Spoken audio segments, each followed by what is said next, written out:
Kalian tahu nggak sih, sumbangan untuk penelitian dan pengembangan di Indonesia itu mendapatkan fasilitas pajak loh.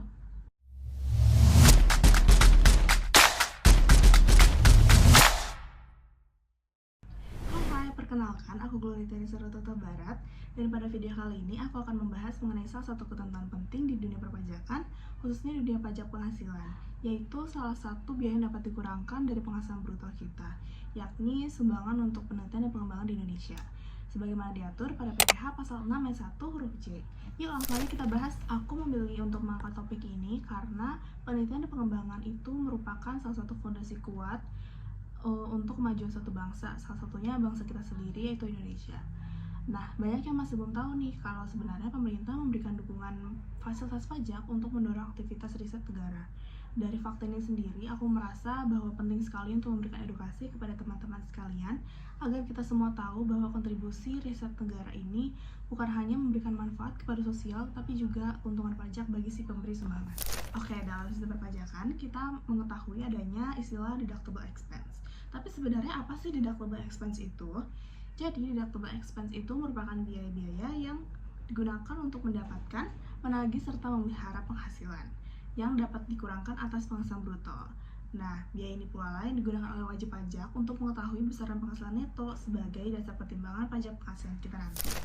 PPh pasal 6 ayat 1 huruf J menyebutkan bahwa sumbangan untuk penelitian dan pengembangan di Indonesia dapat dibebankan sebagai pengurang penghasilan bruto, asalkan memenuhi ketentuan yang berlaku. Dalam kata lain, wajib pajak yang memberikan sumbangan kepada lembaga riset resmi itu berhak untuk mendapatkan fasilitas pengurangan pajak. Penelitian merupakan suatu metode ilmiah yang secara sistematis digunakan untuk memperoleh suatu informasi atau membuktikan kebenaran suatu teori. Sedangkan pengembangan merupakan kegiatan yang menggunakan teknologi yang sudah ada untuk meningkatkan fungsi dan manfaat suatu teknologi atau membuat teknologi yang baru. Lalu, lembaga merupakan lembaga-lembaga yang dibangun untuk kegiatan penelitian dan pengembangan di Indonesia, termasuk perguruan tinggi terakreditasi.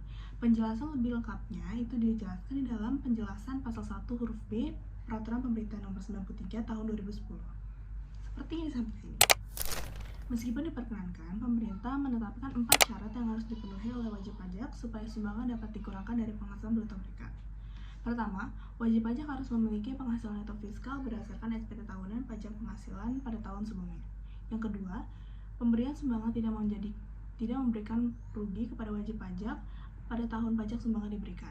Yang ketiga, didukung oleh bukti sah sebagaimana diatur pada PMK nomor 76 tahun 2011. Dan yang keempat, penerima sumbangan harus memiliki NPWP kecuali badan yang dikecualikan dari subjek pajak sebagaimana diatur di dalam UU PPh. Persyaratan tersebut bersifat akumulatif sehingga harus dipenuhi seluruhnya.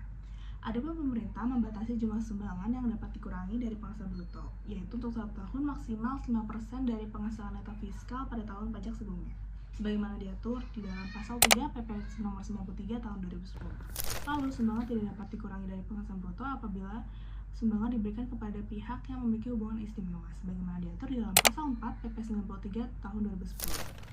Adapun wajib pajak dapat memberikan sumbangan dalam bentuk uang dan ataupun barang, sebagaimana diatur dalam pasal 5 PP 93 tahun 2010. Untuk sumbangan dalam bentuk barang, ketentuannya sudah diatur di dalam PP 93 tahun 2010. Berdasarkan pasal 6 ayat 1 PP 93 tahun 2010, nilai sumbangan dalam bentuk barang itu ditentukan berdasarkan 3 hal. Pertama, nilai perolehan, yaitu barang yang disumbangkan itu masih belum disusutkan.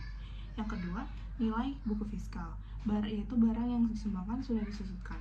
Dan yang ketiga, pokok penjualan, di mana barang yang disumbangkan merupakan barang produksi sendiri. Hal lain yang perlu diperhatikan yaitu wajib pajak pemberi sumbangan harus mencatat sumbangan yang diberikan sesuai dengan peruntukannya sebagaimana diatur di dalam Pasal 7 PP nomor 93 tahun 2010. Lalu ada pula bukti penerimaan sumbangan yang wajib dilampirkan oleh wajib pajak pemberi sumbangan di dalam SPT pajak penghasilan tahun pajak dengan menggunakan formulir penerimaan sumbangan sesuai contoh format sebagaimana tercantum di dalam lampiran 2 PMK nomor 76 tahun 2011. Selain bukti penerimaan sumbangan yang wajib dilampirkan oleh wajib pajak pemberi sumbangan, lembaga penerima sumbangan juga wajib menyampaikan laporan penerimaan sumbangan dan atau biaya kepada Direktur Jenderal Pajak paling lambat pada akhir tahun pajak diterimanya sumbangan dan atau biaya sebagaimana diatur pada pasal 8 PP nomor 93 tahun 2010. Untuk dasar hukumnya ada Undang-Undang nomor 7 tahun 1983 tentang pajak penghasilan sebagaimana diubah terakhir menjadi Undang-Undang nomor 7 tahun 2001 yaitu Undang-Undang Harmonisasi Perpajakan.